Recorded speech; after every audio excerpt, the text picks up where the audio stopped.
मैं प्रसाद जी की दूरदृष्टि की चर्चा कर रहा हूँ। आज से 100 साल पहले उन्होंने 21वीं सदी के भारत का क्या दृश्य देखा था और उसके अनुसार कैसी यूटोपिया बनाई थी। उनका एक प्रसिद्ध नाटक है कामना। उसमें एक द्वीप है जिसमें तारा की संतान रहती है। उसकी रानी है कामना। उस द्वीप में बड़ी शांति है, बड़ा एकांत है, लोग आनंदपूर्वक रह रहे हैं। अकस्मात तो एक ऐन्द्रजालिक युवक उसमें प्रवेश करता है। उसके पास दो पदार्थ हैं, एक तरल पदार्थ है यानी मदिरा, दूसरा चमकीला पदार्थ है यानी सोडा। इसको लेकर द्वीप में प्रवेश करता है और लोगों को मदिरा पिलाकर और सोना दिखाकर चमत्कृत कर लेता है। सब उसके आगे पीछे नाचने लगते हैं और इन दोनों के लोभवश वे वो सब कुछ करने लगते हैं जिसको हम पाप कहते हैं। एक दूसरे का शोषण, एक दूसरे का उत्पीड़न, चोरी चकारी, डकैती इत्यादि इत्यादि, जिनको आर्थिक अपराध माना जाता है और जो अमानसिक कृत्य कहे जाते हैं। यहाँ तक कि एक दृश्य देते हैं, अस्पताल है, उसमें कोई मरीज आया है, डॉक्टर उसका पेट फाड़ता है, सर्जरी करता है और फिर कहता है कि इतनी स्वर्ण मुद्राएं दे जाओ तब ये पेट से लूँगा।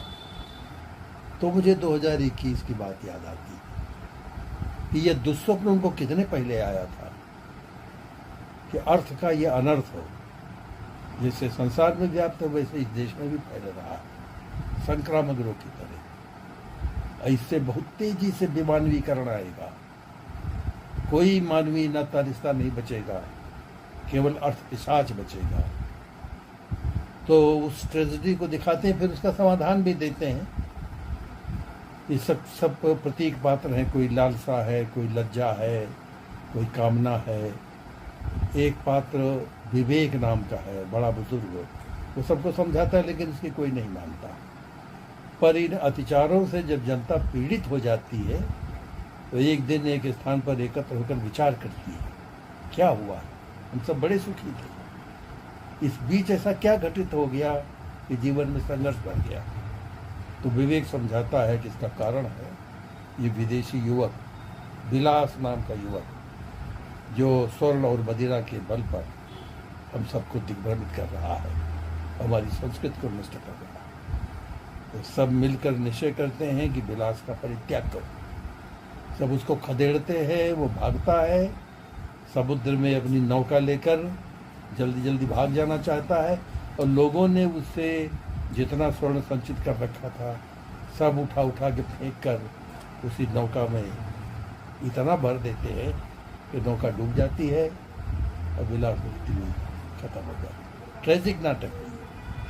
प्रसाद जी ने इसके पहले कोई ट्रेजिक नाटक नहीं लिखा। वे सुखांत और दुखांत दोनों के बीच प्रसादांत नाटक बनाते थे, एक ऐसा समाधान देते थे जो ट्रेजेडी और कॉमेडी दोनों के बीच होता है।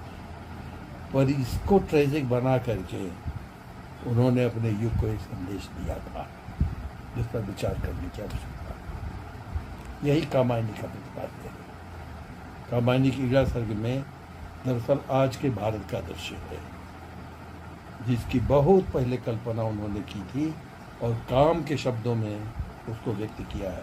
जो काम की अभिशाप वाणी है वो कलयुग का वर्णन है।